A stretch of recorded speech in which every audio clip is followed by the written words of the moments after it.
అయ్యో మోసే చెప్పినట్టు 70-80 సంవత్సరాలు కదా, అదే వాళ్ళకి ఆయాసం ప్రయాసం అవుతున్నది, నాకెందుకు ఆ 70-80 సంవత్సరంలో నాకు ఇంకా ముందుంటే బాగున్నారు అనుకుంటుంది. కాదు, దేవుని చెప్పాలి. అబ్రహాము 175 సంవత్సరంలో బ్రతికేండు.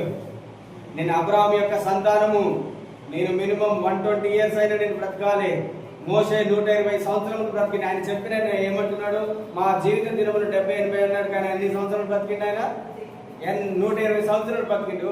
120 సంవత్సరములకు కూడా ఆయనకు కంటికి ఏం లేదు, మాంద్యం రాలేదు, ఆయనకి ఇంకేం కాలేదు, కను దృష్టి తగ్గలేదు, ఆయనకి ఎముకలలో బలం తగ్గలేదంట. 120 సంవత్సరాలు ఉన్న యవ్వనంగా ఉన్నాడంట. కాలేబు 80 సంవత్సరంలో వచ్చినా కూడా, కాలేబు 80 సంవత్సరంలో అప్పుడు మోసే తనతో మాట్లాడిందంట. ఇప్పుడు ఆయన వయసు, కాలేబు వయసు ఎక్కువైనది, అయినా కానీ ఏమంటున్నాడు, నాకు ఎంత బలం ఉన్నదో ఇప్పుడు కూడా మోసేతో నేను మాట్లాడిన